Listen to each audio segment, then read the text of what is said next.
Concepts आपको regularly follow करने चाहिए।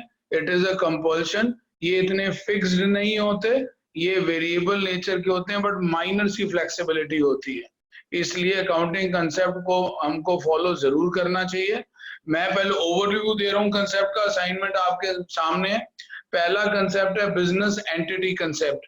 ये कंसेप्ट कहता है आप अलग हो और आपका बिजनेस अलग है। सोल प्रोप्राइटर अलग है, सोल प्रोप्राइटरशिप अलग है। पार्टनर्स अलग हैं, पार्टनरशिप फर्म अलग है। शेयर होल्डर्स अलग हैं, कंपनी अलग है। ये दो अलग अलग आइडेंटिटीज हैं। प्लीज ओनर और बिजनेस को सेम मत मानो, दोनों अलग हैं। इनकी डिटेल डिस्कशन अभी मैं कराऊंगा। सेकंड है मनी मेजरमेंट कंसेप्ट। वो एक लाइन में ही क्लियर है। वो कहता है उन्हीं ट्रांजैक्शन को बुक्स में रिकॉर्ड करो जो मनी में कन्वर्ट हो सकती हैं। जो पैसों में कन्वर्ट नहीं हो सकती वो ट्रांजैक्शन बुक्स में रिकॉर्ड नहीं होती। तीसरा कंसेप्ट है अकाउंटिंग पीरियड कंसेप्ट। इसका मतलब है अकाउंट क्लोज करने का एक टाइम पीरियड रखो। हर 6 महीने, हर 8 महीने, हर 10 महीने या हर 12 महीने के बाद अपने अकाउंट्स को क्लोज करो, ये जानने के लिए कितना प्रॉफिट हुआ या कितना loss, and what is the position regarding assets, liabilities and capital.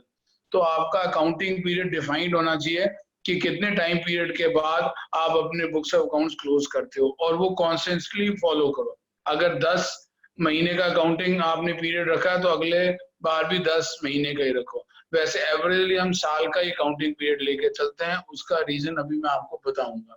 Next concept है कॉस्ट कंसेप्ट, जो कहता है हमारे जितने भी फिक्स एसेट्स हैं उसको ओरिजिनल कॉस्ट पे दिखाओ। मतलब जितने पे आपने खरीदे थे उसी वैल्यू पे आज भी दिखाओ, चाहे वो 20 साल पहले खरीदे थे तो भी आज भी उसी वैल्यू पे दिखाओ, चाहे उसकी वैल्यू मार्केट में बढ़ गई है चाहे कम हो गई। नेक्स्ट कंसेप्ट है ड्यूल एस्पेक्ट कंसेप्ट। अकाउंट्स में हर ट्रांजैक्शन के दो इफेक्ट होते हैं, कोई भी ट्रांजैक्शन सिंगल इफेक्ट नहीं छोड़ती।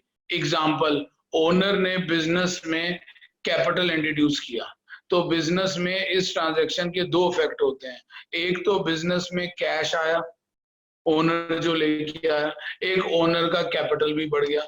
तो एक कैश बढ़ता है और एक कैपिटल बढ़ता है। कभी भी किसी भी अकाउंटिंग ट्रांजैक्शन का सिंगल इफेक्ट नहीं होता। नहीं आ रही। अगर सिंगल इफेक्ट हो रहा है अकाउंटिंग ट्रांजैक्शन का तो वो अकाउंटिंग ट्रांजैक्शन नहीं है। अकाउंटिंग ट्रांजैक्शन का दो इफेक्ट होते हैं। हर ट्रांजैक्शन को जब आप रिकॉर्ड करते हो तो उसके मिनिमम दो इफेक्ट होते हैं, उसको बोलते हैं dual aspect concept. Next concept होता है रेवेन्यू रिकॉग्नाइजेशन कंसेप्ट। रेवेन्यू मतलब इनकम। रेवेन्यू को रिकॉग्नाइज तब करते हैं जब गुड्स बिक जाते हैं, चाहे आपको पैसा मिले चाहे ना मिले। अगर हमने गुड सेल आउट किए हैं किसी को और उस 50,000 रुपए के, तो वो हमारी इनकम मान ली जाएगी, चाहे वो कहता है कि मैं 2 महीने बाद पैसे दूंगा और वो 2 महीने बाद अगले साल आ जाता है। इस साल आपको इनकम मिली नहीं है, बट रेवेन्यू रिकॉग्नाइजेशन के बेस पे वो इनकम इस साल की मानी जाती है, क्योंकि ट्रांजैक्शन उनके हिसाब से हो गई है, गुड्स की मूवमेंट हो गई है, ओनरशिप ट्रांसफर हो गई है। पैसे मिल जाना is not revenue is recognise. Revenue recognise तभी हो जाता है जब गुड्स की मूवमेंट हो जाती है, सेल हो जाती है और ओनरशिप शिफ्ट हो जाती है। नेक्स्ट कंसेप्ट है मैचिंग कंसेप्ट। मैचिंग कंसेप्ट वही है, हर एक्सपेंस और इनकम मैच होनी चाहिए। अगर आपने बुक्स ऑफ अकाउंट्स में एक्सपेंस 12 महीने के लिए तो आपको इनकम भी 12 महीने की लेनी चाहिए। ये ना हो इनकम 13 महीने की ले रहे हो और एक्सपेंस 11 महीने के ले रहे हो। No, assets, liabilities, income, expense सारे आपस में मैच करने चाहिए। Next, stable monetary unit. इसका मतलब है कि जो हमारे रुपए की वैल्यू है वो हम स्टेबल लेके चलते हैं, जबकि रियल लाइफ में रुपए की वैल्यू कभी सेम नहीं रहती। वो मार्केट फ्लक्चुएशंस करके कई बार बढ़ जाती है, कई बार रुपए की वैल्यू फॉल कर जाती है। लेकिन अकाउंट्स में अगर आपने बुक्स ऑफ अकाउंट्स मेंटेन करनी है तो आपको मॉनेटरी यूनिट जो है वो स्टेबल लेना पड़ेगा। इंडिया का मॉनेटरी यूनिट रुपीज है, वो हम मान के चलते हैं कि हमेशा स्टेबल रहता है, जबकि रियलिटी में ऐसा नहीं होता। ये हमारे 8 कंसेप्ट पहले मैंने आपको दिए हैं और उसका जस्ट एक ओवरव्यू दिया है। पहला हमारा कंसेप्ट था going concern concept, sorry concept में, आई एम सॉरी, सबसे पहला कंसेप्ट था हमारा बिजनेस एंटिटी कंसेप्ट। मैं अलग हूं, मेरा बिजनेस अलग है। मनी मेजरमेंट कंसेप्ट, वो ही ट्रांजैक्शन को बुक्स में रिकॉर्ड कर सकते हैं जो पैसों में कन्वर्ट हो सकती है। अकाउंटिंग पीरियड कंसेप्ट, हमेशा बुक्स ऑफ अकाउंट्स को हमको एक टाइम पीरियड के बाद क्लोज कर देना चाहिए इन ऑर्डर टू नो कि what is the position regarding the profit, regarding the assets, liabilities and capital. Next concept था कॉस्ट कंसेप्ट। कॉस्ट कंसेप्ट कहता है कि हमारे जितने भी फिक्स एसेट्स हैं उसको ओरिजिनल कॉस्ट पे दिखाना चाहिए, जितनी प्राइस पे आपने उसको खरीदा था, चाहे आज मार्केट प्राइस बढ़ गई है चाहे कम हो गई है।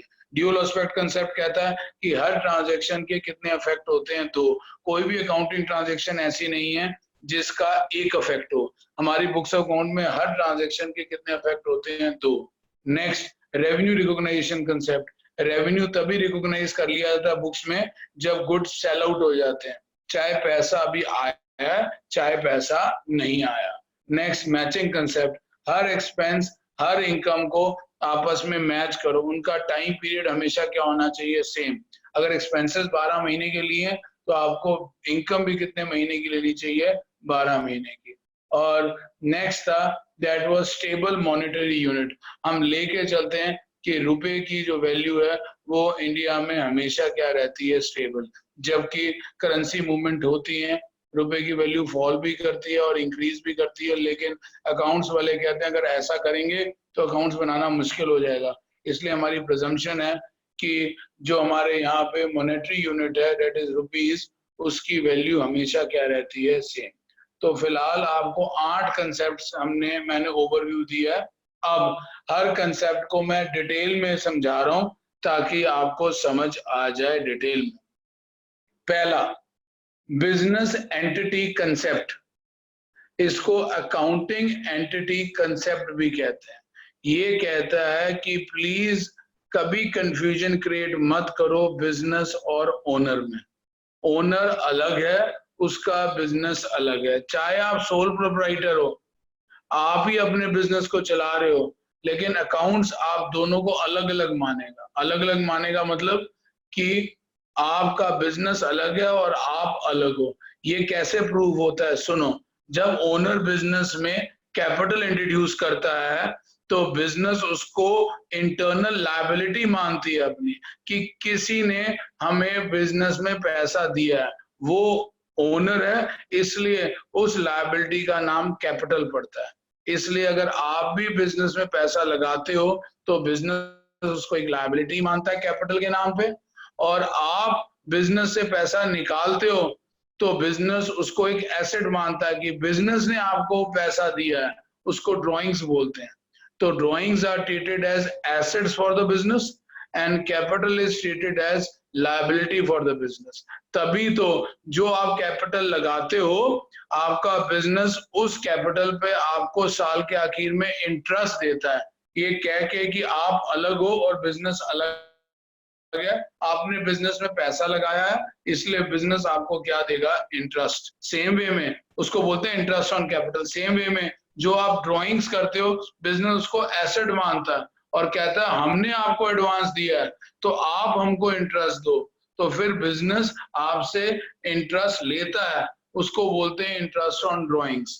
तो इंटरेस्ट ऑन कैपिटल बिजनेस का खर्चा बनता है और इंटरेस्ट ऑन ड्राइंग्स बिजनेस की इनकम बनती है।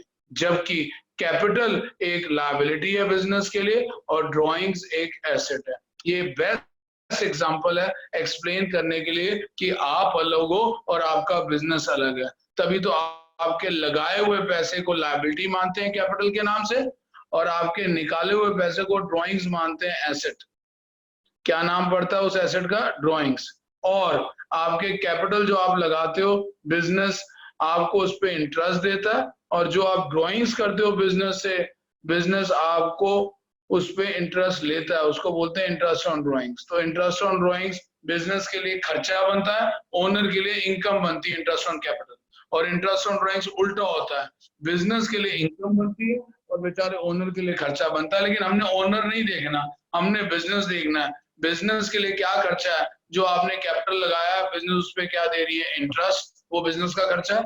जो आप पैसा निकाल रहे हो ड्राइंग्स, बिजनेस आपको उससे इंटरेस्ट ले रही है, वो बिजनेस की इनकम है। तो 4 वर्ड्स इस कंसेप्ट को बड़ा क्लियरली डिफाइन करते हैं। ओनर का लगाया हुआ पैसा बिजनेस के लिए एक लायबिलिटी है कैपिटल के नाम पे, ओनर बिजनेस से निकालता है तो वो पैसा बिजनेस के लिए एक एसेट है ड्राइंग्स, और कैपिटल पे बिजनेस आपको क्या देती है, इंटरेस्ट, और आपकी ड्राइंग्स पे ओनर बिजनेस आपसे क्या लेता है, इंटरेस्ट। ये 4 चीजें बेस्ट एक्सप्लेनेशन है, आप अलग हो और आपका बिजनेस अलग है। अगर हम ये चीज ना माने तो आपकी पर्सनल ट्रांजैक्शन और बिजनेस ट्रांजैक्शन में फर्क ही नहीं रहेगा। आप घर का फर्नीचर खरीद रहे हो और बिजनेस का फर्नीचर खरीद रहे हो, उसमें क्या फर्क है? बिजनेस का फर्नीचर को एसेट मानते हैं बिजनेस, आपके घर का फर्नीचर जो बिजनेस फंड से खरीदा गया उसको ड्राइंग्स मानते हैं। दोनों में बहुत फर्क है। दोनों ट्रांजेक्शन को जब तक अलग अलग नहीं करेंगे तो पर्सनल प्रॉफिट और बिजनेस प्रॉफिट में कोई फर्क ही नहीं रह जाएगा। इसलिए ये बड़ा मेजर कंसेप्ट है, अकाउंटिंग एंटिटी कंसेप्ट या बिजनेस एंटिटी कंसेप्ट। एनीबॉडी कुछ पूछना है प्लीज? आप में से किसी बच्चे ने पूछना है कंसेप्ट? मैंने क्लैरिफाई किया, 4 एग्जांपल्स दिमाग में रखना, capital, drawings, interest on capital and interest on drawings. लेकिन याद रखना बिजनेस एंटिटी कंसेप्ट का एक मेजर पॉइंट है कि अगर आप कोई बिजनेस इलीगल करते हो, गलत करते हो, तो उसमें मैं अलग हूं और मेरा बिजनेस अलग है, वो कंसेप्ट हटा दिया जाता है। और अगर आपका बिजनेस गलत करेगा, कुछ इलीगल करेगा, तो उसके लिए फिर आप रिस्पॉन्सिबल ठहराए जाओगे। फिर आप ये नहीं कह सकते मैं अलग हूं, मेरा बिजनेस अलग है। अकाउंटिंग के लिए ये लाइन ठीक है, लेकिन कोई भी लीगल लॉफुल आइटम इन्वॉल्व होती है तो ये कंसेप्ट खत्म कर दिया जाता है। नेक्स्ट कंसेप्ट एक लाइन का एक्सप्लेनेशन है, उसमें तो बहुत डिटेल थी, ये इसमें कोई डिटेल ही नहीं है। मनी मेजरमेंट कंसेप्ट, ये कंसेप्ट कहता है कि प्लीज उन्हीं ट्रांजैक्शंस को रिकॉर्ड करो जो मनी में कन्वर्ट हो सकती हैं। अगर वो मनी में कन्वर्ट नहीं हो सकती, वो ट्रांजैक्शन बुक्स ऑफ अकाउंट्स में रिकॉर्ड नहीं हो सकती। एग्जाम्पल, अगर आप बिजनेस में कैश इंट्रोड्यूस करते हो कैपिटल के नाम पे तो चलो वो रिकॉर्ड हो गया, और अगर आप कार इंट्रोड्यूस करते हो, अपनी पर्सनल कार बिजनेस में ले आते हो, तो वो भी हम रिकॉर्ड कर सकते हैं, क्योंकि पर्सनल कार की मार्केट वैल्यू निकाल ली जाती है और वो आपका कैपिटल इंट्रोड्यूस मान लिया जाता है, क्योंकि आपको पता है कैपिटल कैश में भी इंट्रोड्यूस हो सकता है और काइंड में भी। तो कौन सी ट्रांजैक्शन रिकॉर्ड नहीं होती मनी मेजरमेंट के अकॉर्डिंगली? उसका एग्जांपल है, अगर आप अपना एक मैनेजर अपॉइंट करते हो बिजनेस में जिसकी सैलरी 25,000 पर एनम है, अपॉइंटमेंट की कोई एंट्री नहीं होती क्योंकि उसमें कोई अमाउंट इन्वॉल्व नहीं है। जब आप उसको क्या पे करोगे, सैलरी, तो वो एंट्री हमारा बुक्स रिकॉर्ड करेगा। अगर मैनेजर की तबीयत खराब हो गई, वो बहुत हॉस्पिटल में एडमिट हो गया, अकाउंट्स उसकी एंट्री नहीं करेगा, कोई एंट्री नहीं करेगा। लेकिन अगर कोई मॉनेटरी हेल्प आपका बिजनेस उस मैनेजर की करता है क्योंकि वो बीमार है, तो उसकी एंट्री हमारी बुक्स पास करेगी। इसका मतलब जिसमें पैसा इन्वॉल्व है या जो पैसों में कन्वर्ट हो सकती है, उसी ट्रांजैक्शन को हम बुक्स में रिकॉर्ड करेंगे। जो पैसों में कन्वर्ट नहीं हो सकती, उन ट्रांजैक्शन को हम बिजनेस में रिकॉर्ड नहीं करेंगे, नहीं तो मुश्किल हो जाएगा। नॉन मॉनेटरी ट्रांजैक्शन को रुपीज में कन्वर्ट ही नहीं कर सकते, तो उनको क्या दिखाने का फायदा, इसलिए ये कंसेप्ट बनाया। नेक्स्ट, अकाउंटिंग पीरियड कंसेप्ट, ये कहता है, एक वर्ड देखो कितना अच्छा है जो मैं बोलने जा रहा हूं, स्टॉप एंड लुक बैक। इसका मतलब है बिजनेस चला रहे हो, हर पॉइंट ऑफ टाइम के बाद उसको रोको और मुड़ के देखो कि आपका बिजनेस कैसे चल रहा है। इसलिए हम अपनी बुक्स ऑफ अकाउंट्स को एक टाइम पीरियड के बाद हमें क्लोज कर देना चाहिए। ये अकाउंटिंग पीरियड उस टाइम पीरियड को डिफाइन नहीं कर रहा, लेकिन कहता है कांस्टेंट रखो। अगर आप हर 6 महीने बाद बुक्स ऑफ अकाउंट्स क्लोज कर रहे हो, तो हर 6 महीने बाद बुक्स ऑफ अकाउंट्स क्लोज करते रहो, कोई प्रॉब्लम नहीं है। 8-8 महीने बाद कर रहे हो, 8-8 महीने बाद करते रहो। लेकिन इंडिया में अकाउंट्स 12 महीने के बाद क्लोज इसलिए करते हैं, ये अकाउंटिंग डिपार्टमेंट नहीं कहती, ये इनकम टैक्स डिपार्टमेंट कहता है। क्योंकि इनकम टैक्स डिपार्टमेंट कहता है आप 12 महीने की इनकम पे क्या पे करोगे, टैक्स। मतलब बिजनेस के 12 महीने के प्रॉफिट पे आप क्या पे करोगे, टैक्स। तो क्या फायदा हम अपना अकाउंट 10 महीने के लिए बनाए, एग्जाम्पल दे रहा हूँ, और इनकम टैक्स के लिए फिर 12 महीने बाद क्लोज करें। तो अकलमंदी है कि हर 12 महीने बाद ये अकाउंट्स क्लोज करो। इसलिए इंडियन अकाउंट्स 12 मंथ्स के बाद ही क्लोज होते हैं और उसका ऑब्जेक्टिव एक ही है, स्टॉप एंड लुक बैक। हाँ यादवीर बोलो बेटा।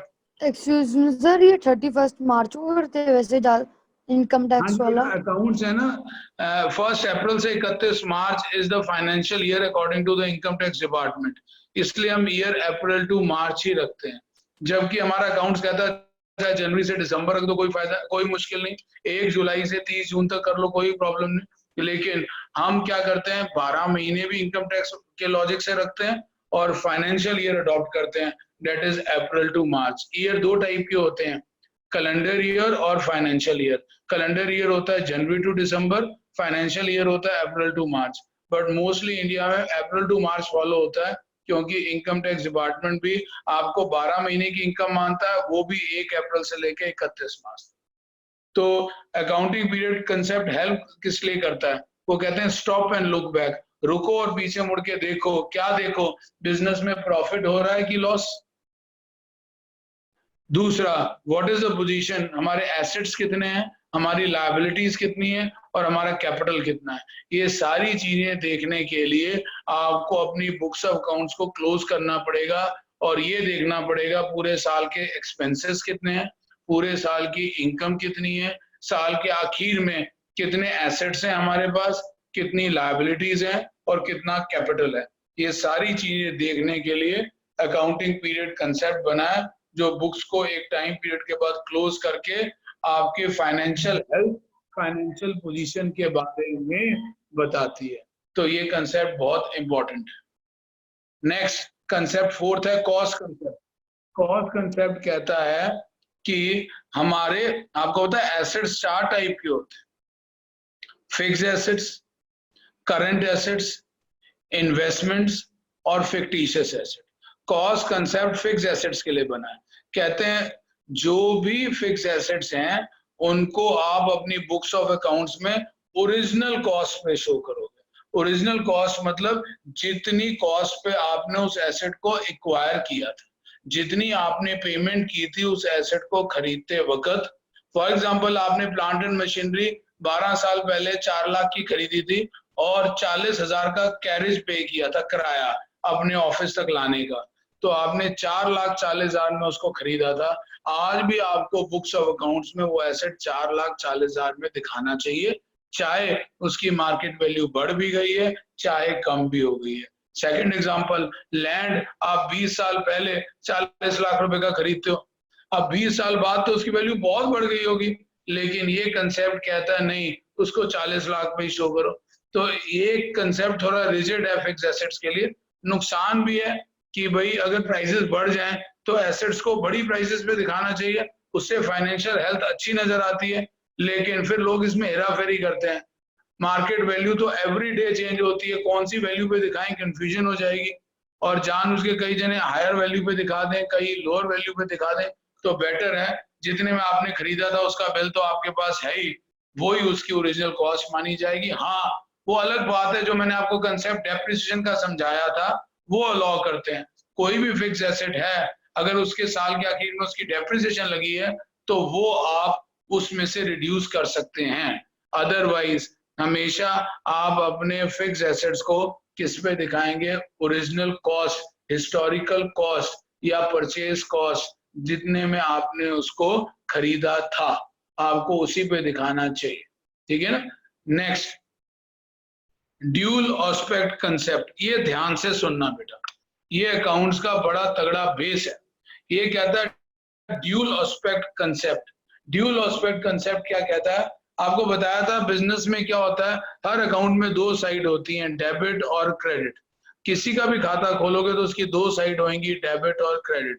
तो अगर कोई भी एक ट्रांजैक्शन होती है और एक खाते में जाके वो डेबिट होती है तो 100% सेम अमाउंट से किसी और खाते में जाके क्रेडिट भी होती है। कहने का क्या मतलब है इन देसी लैंग्वेज, हर ट्रांजैक्शन के 2 अफेक्ट होते हैं बिजनेस में, वो सिंगल अकाउंट को अफेक्ट नहीं करती। एग्जाम्पल, ओनर ने बिजनेस में कैश इंट्रोड्यूस किया तो हम बिजनेस की बुक्स बना रहे हैं, बिजनेस के अंदर एक कैश आया और एक ओनर का कैपिटल भी आया, तो 2 चीजें आती हैं, एक कैश एसेट और एक कैपिटल लायबिलिटी। अब आप सोचो, आप बैंक से लोन लेते हो, तो एक बैंक लोन लायबिलिटी बनती है और एक आपके बिजनेस में कैश भी तो आता है। कोई ट्रांजैक्शन उठाओ, ऐसा नहीं होगा उसका इफेक्ट सिंगल होएगा। एग्जाम्पल, आपने सैलरी पे की है कैश में, तो एक सैलरी खर्चा रिकॉर्ड होगी और एक बिजनेस में कैश भी कम होएगा, क्योंकि कैश जा रहा है, हम उसको क्या पे कर रहे हैं, सैलरी। आम जीवन में, आम लाइफ में हम हर ट्रांजैक्शन का एक इफेक्ट सोचते हैं, लेकिन अकाउंट्स कहता है नहीं, हर ट्रांजैक्शन के दो इफेक्ट होते हैं। वो क्यों और कैसे, उसका एक मैंने आपको कंसेप्ट सिखाया था, याद है, कि एसेट्स खरीदने के दो सोर्स होते हैं, एक अपना पैसा, एक उधार का पैसा। अपने पैसे को बोलते हैं कैपिटल और उधार के पैसे को बोलते हैं लायबिलिटी। इसलिए आपको मैंने एक इक्वेशन बताई थी कि assets is always equal to capital plus liability. Asset खरीदने के दो ही सोर्स हैं, एक कैपिटल और एक लायबिलिटी। तो ये इक्वेशन एक ऐसी बनी हुई है कि कोई भी ट्रांजैक्शन इसके अंदर डालोगे, ये इक्वेशन टैली कर जाएगी। Asset is equal to liabilities plus capital. डाल के देखें, ओनर ने बिजनेस शुरू किया 4 लाख से, उस साइड कैपिटल बढ़ गया, इस साइड कैश आया और एसेट बढ़ गया, तो इक्वेशन सेम हो गई। इधर एसेट साइड भी 4 लाख, उधर कैपिटल वाली साइड भी 4 लाख। तो क्या इक्वेशन थी, asset is equal to liabilities plus capital. अगर मैं कहूं ओनर ने 4 लाख से बिजनेस शुरू किया, तो इस इक्वेशन में डालें, एसेट्स के नीचे लिख दें 4 लाख कैश, लायबिलिटीज के नीचे लिख दें नील, और कैपिटल के नीचे भी लिख दें 4 लाख। तो देखो इक्वेशन टैली कर गई, 4 lakh is equal to 4 lakh.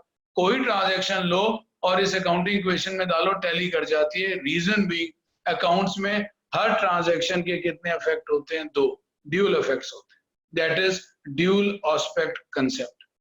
Next concept है रेवेन्यू रिकॉग्नाइजेशन कंसेप्ट या रियलाइजेशन कंसेप्ट। ये कहता है कि भाई ट्रांजैक्शन रियलाइज कब करती है। मैंने इसका एग्जांपल पहले भी दिया था कि अगर हम 4 लाख के गुड्स किसी को सेल आउट करें और वो कहे मैं 4 महीने बाद पैसे दूंगा, और हमने उसको सेल की 20 मार्च को, आपको पता है अकाउंट्स का फाइनेंशियल ईयर क्लोज होता है 31 मार्च को, और उसने 4 महीने बाद पेमेंट देनी है। हमने उसको गुड्स दे दिए, उसकी दुकान पे पहुंच गए, वो बेच भी रहा है, लेकिन वो पेमेंट हमें 4 महीने बाद देगा। तो अकाउंट्स के एंड में वो 4 लाख इनकम मानी जाती है क्रेडिट सेल्स के नाम से। कौन सी सेल्स के नाम से, क्रेडिट सेल्स। क्रेडिट सेल्स भी आपकी इनकम है, क्योंकि revenue has been realised. Don't confuse revenue को कैश के साथ। रेवेन्यू अगर कैश मिल जाए तो रेवेन्यू हैज बीन रियलाइज्ड, अगर कैश ना मिले और गुड्स की ट्रांजैक्शन हो जाए, मूवमेंट ऑफ गुड्स हो जाए, ओनरशिप ट्रांसफर हो जाए, तो भी रियलाइज्ड है ट्रांजैक्शन। हम कैश का इंतजार नहीं करते अकाउंट्स में। तो इस कंसेप्ट को रेवेन्यू रिकॉग्नाइजेशन कंसेप्ट कहते हैं। हम रेवेन्यू को रिकॉग्नाइज कब करते हैं या ट्रांजैक्शन रियलाइज कब मानी जाती है, उसका मैंने आपको एग्जांपल दे दिया। तो please don't wait for money किसी भी चीज के रिगार्डिंग। वो चीज इनकम में मान ली जाती है जब वो ट्रांजैक्शन हो जाए, चाहे उसका पैसा इमीडिएटली मिल रहा है, चाहे उसका पैसा बाद में मिल रहा है। Next, matching concept. ये भी बड़ा सिंपल है, नाम से क्लियर है, मैच।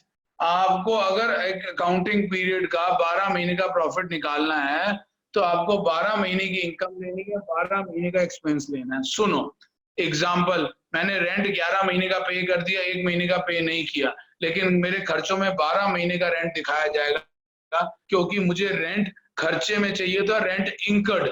मैंने कितना रेंट इंकर कर दिया, पे किया, वो कोई लेना देना नहीं अकाउंट्स को। तो 11 + 1 12 महीने का रेंट दिखाऊंगा। अब मैं इनकम के एक और एग्जांपल दूं, मुझे इनकम आ रही है, फॉर एग्जांपल कमीशन 13 महीने की मिल गई। मैंने जिसने कमीशन दी उससे पूछा 13 महीने क्यों यार, मैं तो 12 महीने काम किया है। वो कहता नहीं, एक अगले साल की मैंने एडवांस में दे दी तुझको यार, कोई नहीं, तो 13 महीने की दे दी। लेकिन अकाउंट्स कहता है इधर खर्चा रेंट पड़ा है 12 महीने का, उधर इनकम 13 महीने की, वो प्रॉफिट ट्रू प्रॉफिट नहीं होएगा। प्लीज उस इनकम में से 1 महीने की इनकम लेस करो प्री रिसीव्ड कमीशन मान के, और बची हुई इनकम को दिखाओ 12 महीने की। और इधर एक्सपेंस अगर 12 महीने का तो अच्छी बात है, 11 महीने का तो उसको भी 12 महीने पे लाओ, ताकि हमें actual expenses incurred during the year पता लगे और actual income earn during the year पता लगे, नॉट रिसीव्ड। तो हमारा net profit earn during the year आ जाएगा।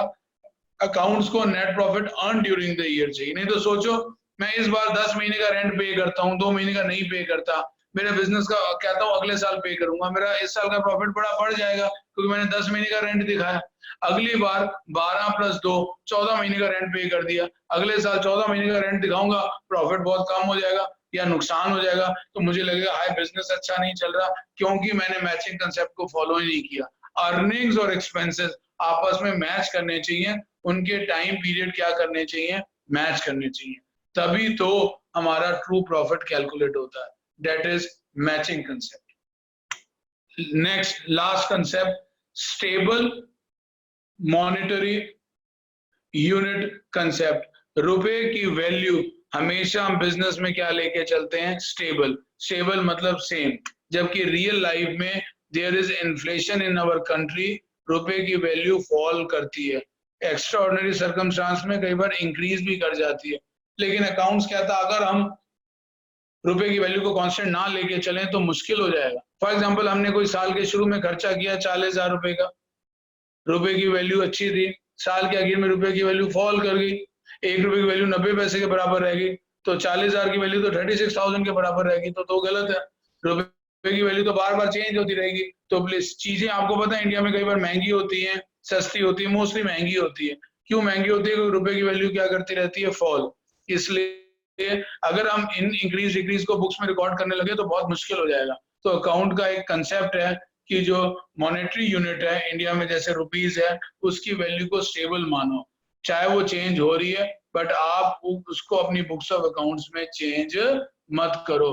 तभी तो आप सोचो, एक लैंड हमने 1985 में 10,000 का खरीदा था, आज उसकी वैल्यू बढ़ी हुई है बिकॉज ऑफ इन्फ्लेशन, लेकिन हम उसकी वैल्यू फिर भी उतनी शो करते हैं बिकॉज ऑफ वी मान के चलते हैं कि there is stable monetary concept. Stable monetary concept है, ये मान के चलते हैं। That is our accounts. तो प्लीज ये 8 कंसेप्ट देखो कितने अच्छे थे, कितने मजेदार थे, आपके अकाउंटिंग नॉलेज को अपग्रेड कर रहे थे। पहला बिजनेस एंटिटी कंसेप्ट, मैं अलग हूं और मेरा बिजनेस अलग है। दूसरा मनी मेजरमेंट कंसेप्ट, उन्हीं ट्रांजेक्शन को रिकॉर्ड करो जो पैसों में कन्वर्ट हो सकती है। तीसरा accounting period concept, stop and look back, accounts को 12 महीने के बाद क्लोज करो और मुड़ के देखो what is the position regarding income, regarding expense, regarding assets, regarding liabilities, regarding capital, regarding profits. Cost concept, अपने फिक्स एसेट्स को ओरिजिनल कॉस्ट पे शो करो। ड्यूल एस्पेक्ट कंसेप्ट, बिजनेस में हर ट्रांजैक्शन के 2 इफेक्ट होते हैं। अगर एक खाते में जाके डेबिट हो रहे होंगे तो 100% दूसरे खाते में जाके क्रेडिट हो रहे होंगे। डेबिट क्रेडिट आपको बाद में समझ आएगा। लॉजिकली ये है कि हर ट्रांजैक्शन 2 खातों को टच करती है।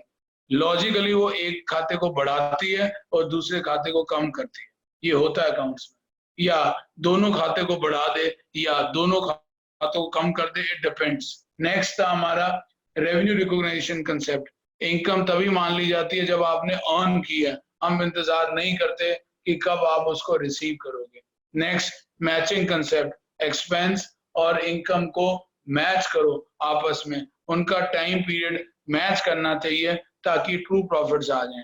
कोई पिछले साल का खर्चा इस साल नहीं दिखाना चाहिए, कोई पिछले साल की इनकम इस साल नहीं दिखानी चाहिए, कोई अगले साल का खर्चा भी इस साल नहीं दिखाना चाहिए, कोई अगले साल की इनकम भी इस साल नहीं दिखानी चाहिए।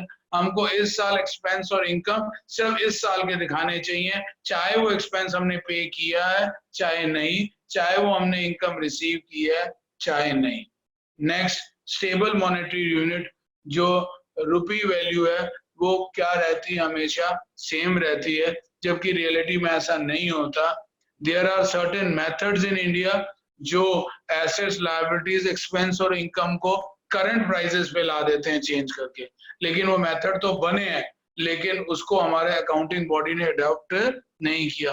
वो तो स्टेबल मॉनेटरी यूनिट ही लेके चलते हैं, वो कहते हैं वैल्यूज को बार बार चेंज ना करो।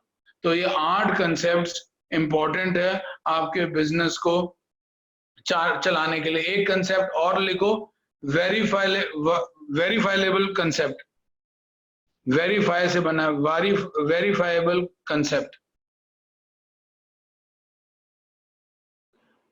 ये कंसेप्ट सुनो क्या कहता है, ये कहता है कि कोई भी बिजनेस की ट्रांजैक्शन होती है उसकी कोई ना कोई प्रूफ जरूर होना चाहिए उसको, चाहे वो एक्सपेंस है चाहे वो इनकम है, चाहे वो एसेट है, चाहे वो लायबिलिटी है। बिना वेरिफिकेशन के कोई भी बुक्स में एंट्री रिकॉर्ड नहीं होनी चाहिए।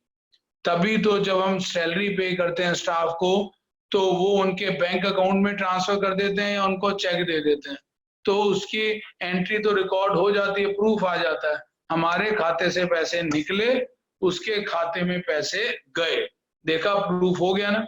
सेम वे में अगर आप किसी से कोई इनकम रिसीव करते हो तो उसको कहो चेक दे या हमारे अकाउंट में डाले, ताकि वेरीफाई हो सके। नहीं तो बड़ा मुश्किल हो जाएगा कैश देगा। ये नहीं कैश देगा तो हम रिकॉर्ड नहीं कर सकते, उसके लिए भी हम वोचर्स, एक वर्ड होता है, वो काट के उसके सिग्नेचर, अपने सिग्नेचर करा लेते हैं, तो उससे भी एक प्रूफ हो जाता है कि इनकम आई है। अच्छा, हम कोई मशीनरी खरीदें, प्रिंटर खरीदें, मोबाइल खरीदें, तो उसका जरूर बिल लो। अगर आपका इनवॉइस है उसका और फिर आप उसको बुक्स में दिखा रहे हो, तो उसकी वेरिफिकेशन हो सकती है।